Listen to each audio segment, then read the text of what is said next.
Yo, what up, yo? It's your man Headkrack. 100% of myself, 1/3 of the Bodega Brothers, and right now you check it out. 24/7 HH King Bars. Look at the shiny coin. Oh, look at the shiny coin. Grab it for your attention. Hoes and henchmen jump upon the loin. Stories from goings and Scorsese B blueprint. Fantasy Island, no identifying what the truth is. Ruthless. Advertising got you order supersizing. Kindergarten heart attacks can't be far from the horizon. Idiots, lyrics, mimics, or for the mic, they timid. They say it's entertainment. Kiddos consume the image. That's when the cops cuff them. Fuck them, they black. It's a 7-year track to get your career back. I always liked that song and wanted to do a video for it because it's just like, you know, the things that we're addressing. We live in a culture where people always gravitate towards the flash. So in the very beginning, that's why I'm like, hey, look at the shiny coin. Oh, look at this shiny coin, which a lot of times may be like, you know, material things, cars, jewelry, all that other stuff. It attracts people. People, for whatever reason, gravitate towards those things because they want them themselves. So once they have your attention, everybody starts jocking those people. And then when you talk about stories from goings and Scorsese B blueprint, if you look at a lot of rappers, they're like telling like other people's stories and not really their own. Now, granted, you have a lot of people out there who's keeping it OG and authentic, but then a lot of people are just like so heavily influenced from what they see on film and pop culture, it becomes their story and not their own stories. So it turns the whole hip hop game into Fantasy Island. Like we all can be who we want to be. And truth be told, that was part of what made hip hop great in the beginning. Because like a lot of the old school rappers, they used to be on some like superhero rap shit. Like, you know, bust through floors and kick down doors. Like Run DMC, they was on that superhero stuff. So there's always been a level of fantasy with hip hop, and I think it's dope. But there's a fine line between fantasy and realistic fantasy. And sometimes we get caught so much in that realistic fantasy because it becomes like, it seems like achievable. A lot of us get incarcerated because we try to mimic these people that we, you know, look up to. And then we start talking about the fast food industry. Like, America is getting unhealthy at an alarming rate. If you look at every place else around the globe, it seems like they get less food when they purchase food, and it's not like they're getting chipped. It's just, we're so greedy, we're used to getting so much more. So advertising got you order supersizing. Like, what? You'll give me 3 times the amount of French fries I'm supposed to have for only $1 more? And we feel like it's a great deal, so we buy into it. And it's hard to go back to the smaller portions because we've bought into it. Kindergarten heart attacks can't be far from the horizon. Like, people are having heart attacks in their teens and 20s because we out there eating so fucked up these days because we're taught to do that. Like, you know, we're all about the deal. We're America, more bang for your buck. So the line, that's when the cops cuff from fuck them, they black. It's a 7-year track to get your career back. Like most times when people do any time in jail or prison, it takes 7 years for that to come off your record.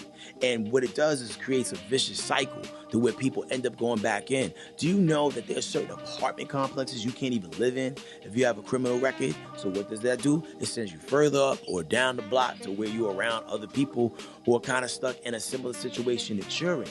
And when you're around people who are always in a constant state of desperation, it creates a whole desperate energy in that whole neighborhood. Why do you think a lot of times crimes are always confined to a certain type of neighborhood? It's not racially based, it's condition based. If you're hungry, you're gonna fight for food, you're gonna steal for food, you're gonna commit, do things out of your normal character to do things. And these conditions are a lot of times created. And there's a lot of laws and situations that need to be lifted. So that whole 7 years before your record gets expunged thing, that's goofy. We gotta work on that as a system. That's why you gotta vote in the local elections. Cartels are doing well because they're assisted by the hammer eagle getting money double-fisted. That private party not invited, we write it, label it fiction. We are addicts who consume sex and violence drug prescriptions. In the Oval Office, every resident is evil, just a patch in the fabric of the devil's tuxedo. Cartels are doing well because they're assisted by the hammer eagle making money double-fisted. That basically is a tip of the hat to the fact that the war on drugs was the biggest facade ever facilitated in America, because we were the war on drugs. It was a war against ourselves. Like the CIA were bringing drugs into the community. initially as a way to like, really take, men out of the houses in black community. First, in black communities. First, it was like with the heroin. And, once you get the man out of the house, it's easy to destroy the family. And so they use heroin to destroy like a lot of the Black Panthers, a lot of families like, on the West Coast. Then the virus spreads, it spreads. Then they come out with crack cocaine, which is cheaper. Basically, the whole time they're doing this, the same people that had the war on drugs going on were the same people bringing the drugs in, the Ronald Reagans of the world. And they were using the sales of those drugs to fund wars overseas. And it's crazy. Like, these people should be brought up for war crimes. Like, if I had a shovel, I would dig up Ronald Reagan's body and steal on him. Because the things that they did in the 80s affected so many people now to this day. Because, like, you had parents who were doing drugs, and then you have the crack babies. Then the crack babies have crack babies, and a lot of these people missing chromosomes. Or whatever makes people's brains tick. That private party not invited, we write it, labeled it fiction. We've never had a seat at the table when it came to legalized pharmaceuticals. Even with the legalization of marijuana, they have to put legislation in place in certain places where they have to have at least one minority license holder in some places. Not even all places, some places. Like, they're doing affirmative action in the marijuana business. And you would think we've gotten far enough down the road at this point to where we should all be invited to this party, whether you're black, white, Latino. They shouldn't have to like make it to where, hey, make sure you let a black person get a license so they can sell with the rest of us good fellas. It should be about everybody and not just the rich and the people who, pull the strings. In the Oval Office, every resident is evil, another patch in the fabric of the devil's tuxedo. Listen, the president is like Wendy from Wendy's. If she walked into Wendy's right now, it's like, yo, I feel like Wendy should start serving turkey. She doesn't have the power to do that.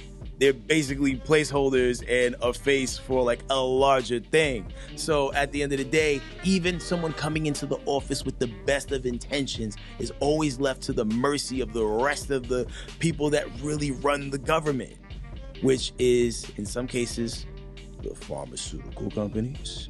In some cases, like this one, the NRA. In some cases, the Food and Drug Administration. Because the thing is, one hand washes the other. We approve things that can fuck people up. We get to sell them drugs. Not drugs like weed and marijuana, but drugs that make you need more drugs. More people are getting prescribed Ritalin and ADHD medicine than ever before. More people are getting diagnosed with diabetes, type 1, 2, and 3. And the real answer is better food. Better food can save everybody. But nah, we ain't gonna tell you to diet and eat better. And we're not gonna like regulate the way they plant the seeds and all that other stuff. Now we're gonna give you some drugs, which is eventually gonna make your body shut down and you're gonna need more drugs. So at the end of the day, the fight's fixed. If you go into it knowing that, you can bring brass knuckles. The devil's tuxedo.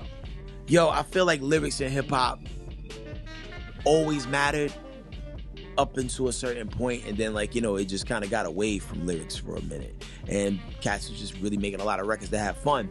I think, like with all things, you need balance. If everybody came out with a positive record that's trying to invoke thought and be positive or, make you think, your nose will start bleeding because you're stressed out. It's just too much information. You're going to fucking short circuit and overload. So at that point when we was working on the Devil's Tuxedo, we had made our party joints. We had made our battle raps, and we're like, okay, what's going to be our legacy? When we came through, what did we say that would maybe spark and provoke thought? And those are the important things, because a dope record about how great you are, it has a shelf life. But a record about something is forever. Like, just imagine how you feel every time you hear Tupac's Dear Mama come on. No expiration date. I would say it's organic, but organic things die because there's no pesticides on it. So it's nutritious, but it has preservatives to make it last a long time. And with records like The Devil's Tuxedo and The Freshest Facade, that's what we tried to put on LGA. It's just some of those records that if there was a nuclear fallout, hey, what can we use for survival? Records like that. So hopefully we deliver, and hopefully if there ever is a nuclear attack and they find our CD somewhere in a pile of rubble, they listen to it, they'd be like, this is what we can build society back again with. Yo, so that record came about while I was on vacation. the verdict for the Casey Anthony case, it just came down. And it was just weird. I was just looking at how sensationalized the media can be sometimes in just a wide array of topics. And I was sitting down with some beats that my man Picnic had sent us, and there was this one track that was just really aggressive, and we didn't really know what to do with the record. So I just started writing, and I came up with the hook, and I was like, all right, cool, let's break down everybody's name. Trav out of 7, Peasant, Headkrack, and Keynote. Lyrically unleaded, but we upgraded the diesel. Yeah, we are the devil's tuxedo. Avoid the pockets of the devil's tuxedo. They do it for the profits, but we do it for the people. Bodega Brothers, motherfucker, nice to meet you. This is the devil's tuxedo. So that was like us coming through the door like, yo, we aggressive as all the shit that you throwing against us. Let's go. And I'm watching the waves crash against the sand, and like, I just wrote this little wicked, like 12, 14, 16 bar verse. And I was like, all right, I can't wait to like record it and send the demo to the homies. Trav, I jumped on it. He did a dope verse. Keynote did a dope verse, but his verse was different than everybody else's. Like Keynote was rapping about, he's just battling. But it's always cool to have that wild card sometimes in a record that it just come on and be like, fuck is he talking about? Okay, cool, let's get it. So it was a fun record to do, man. Shout out to everybody involved. Shout out to Picnic Time for the track. So yo, in the future, as you look towards the skies and the heavens, Bodega Brothers, we're working on a brand new project.